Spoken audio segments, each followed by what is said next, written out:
Why just being yourself doesn't work. Let's talk about it.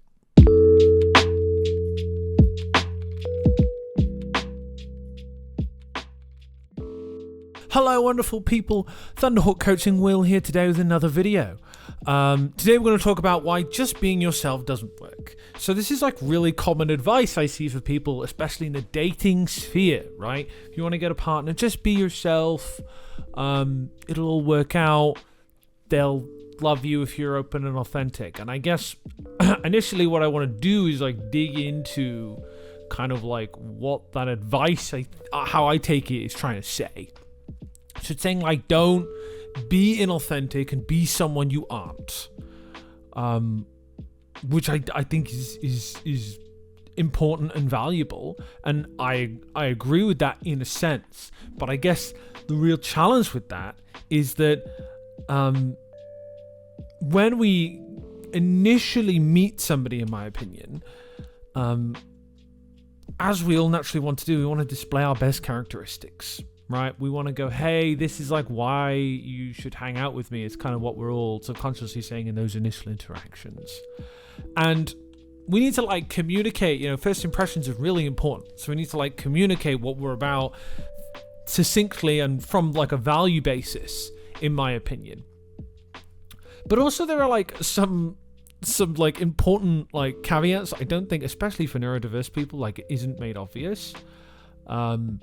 I would say, just being yourself, I think how like an autistic person could take this, for instance, is I will just, there's no filtering, there's no specific way of going about this. They're just all of me all of the time, right? And all of us have disagreeable aspects. All of us have parts that suck about ourselves and parts that suck about other people, right? But I guess neurotypical people use that advice to be like, well, just like bring your passions and your joys and the things you care about into the relationship and share that openly. I guess that's how I take just being yourself. But I really think that, especially in the initial meetings with somebody, you want to be authentic, right? You want to like bring things you actually care about. Don't make things up about yourself, I guess, is the thing I think this advice is trying to strike at and does pretty badly. But I think also you need to be aware of like how agreeable versus disagreeable you are, and if you're like a good fit. Like I really think the initial dating stages are really about like, are we on the same page with like what we care about? I think the questions that both people should be asking themselves are like, am I moving in the same direction as this person? Do we have the same values?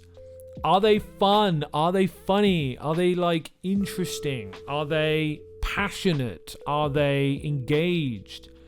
Do they share the same? Do they care about people? How do they treat the waiter or the customer service assistant? Right. I think all of these things need to be taken into account when you're first meeting somebody, right?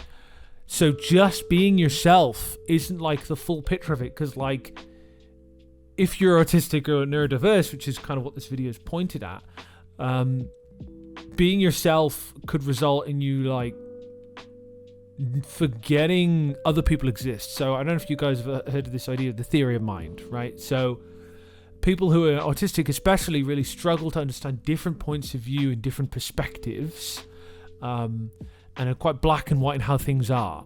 So, when you say be yourself to somebody who's autistic and they're trying to date, they're not thinking about like the needs potentially of the date. They're not thinking about how they're taking turns in the date, with sharing something about themselves, or constructing maybe a date or an environment or an activity that they could do together where they could show their collective values, right?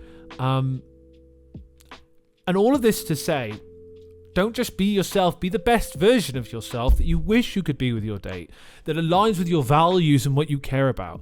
And have a personality. And by that I mean like, bring what you care about, have your own weird specific jokes, don't hold back like some of your weirdness. And by that I mean, if you have specific interests, share some of the specific interests. If you like have a show you really like or something, share a bit of that. But like, give it a bit of a 10-minute timer in your head. Time blindness is hard for neurodiverse people, but share a bit of that and then ask them how they feel about it. Right? The art of conversation is actually essential to good dating, but also to career, to relationships of any sort. Right? So just being yourself. Right now, if you want to get better and you're developing and you're thinking like, how can I improve? Like, there are parts of you right now that you're probably not happy with, right? You could say that's for a variety of reasons. You could say society. You could say you have your own personal moral failings, which we all do. I certainly do.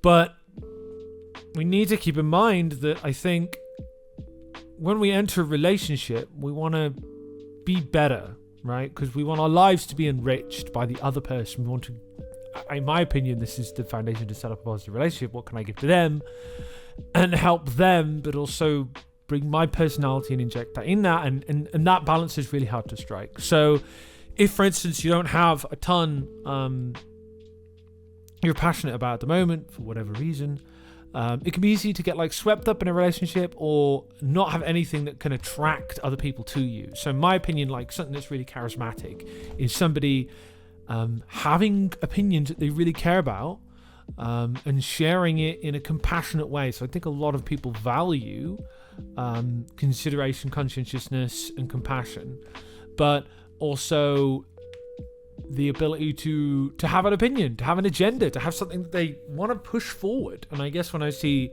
people online be like, oh, you know, nice guys always finish last, I think that the challenge a lot of people feel with those nice guys is they don't have any authenticity to them, right? So when I say, you know, just being yourself doesn't work, I mean, be who you aspire to be based on your values. Don't just be all of the trash you are now, because there's parts of you that are going to be trash. There's parts of you that aren't trash. Bring the parts that aren't trash. Bring your aspirations for the future. Have a vision. Vision is charismatic. Where are you going to be the next week, the next month, the next 3 months, the next year, the next 5 years? And what are you going to do to work towards that? Those are questions that I think are attractive for people to hear the answers to, because people are like, wow, this guy's going somewhere, or this girl's going somewhere, or this person's going somewhere. And they have some belief, some hope, right? I think hope is something that we all want to gravitate towards. We want to feel hopeful about the future. And I think if part of who you are right now is somebody who's full of despair, somebody who is somewhat hopeless, that's not very attractive as an attribute. And people can kind of smell it on you. They probably can't articulate it, but they can kind of get, well, like, this guy, where is he going? What's he doing? I don't know. Where's this girl going? Where's this person going? We don't know, right? And I think, you know, something crazy I did on my first date with my wife now, who I've been with for 7 years. I came in with a really specific, it might be absurd, but I came in with like a really stark vibe check, right, the first date. And I was like, hey, I don't want kids. If that's something you want, like, this isn't going to work out. Which is quite direct, right? I think a lot of people would be like, that's kind of crazy in the modern dating world, right? And I've been with my wife for like 7 years now, so I don't know if it would work in the modern context, but I think there's nothing wrong with having a vision. I think that was probably endearing from me. That was me going, hey, I stand for this. This is what I care about. You can do what you want, but this is what I'm about. Do you want to get on board with this? Right? You need to have something about you that you can go, do you want to get on board with this? Because people, when they're looking for romantic connections, but also professional connections, also moving forward in a career, collaborating creatively, you need to have an idea of what you want. And I think that's more important than ever, right? It can change as you learn more information and you adapt and you evolve as you go along. But you need some passion in the direction you're going. You don't have to have all the details figured out, but you need to be actively thinking and developing those thoughts and ideas. And if you don't, then people are going to be like, whatever, and it's somebody else to swipe past, right? People don't swipe on people that have things about them that they care about, whether it's hobbies, whether it's a vision for the future, on a small micro scale of individually where they want to be, or a large macro scale of like how they'd like society to be, or how they'd like culture to be, or art, or where they're going to go, what they want to do. I want to go to Japan. I've always wanted to go to Japan. That's a vision I have for the future. I want to build an empathy syllabus. That's something I've wanted to do for a very long time. I think it's imperative to teach people how feelings work, because it's a skill. It's why I do what I do. And that's also why I say just being yourself doesn't work. So that's where I'm going to leave the video for today. You've been wonderful. I've been Will, first Unhook coaching video in the new home. Let me know what you think in the comments below. Any no's, any yeses, any what the hell are you doing, any you hate it or love it, I want to hear it.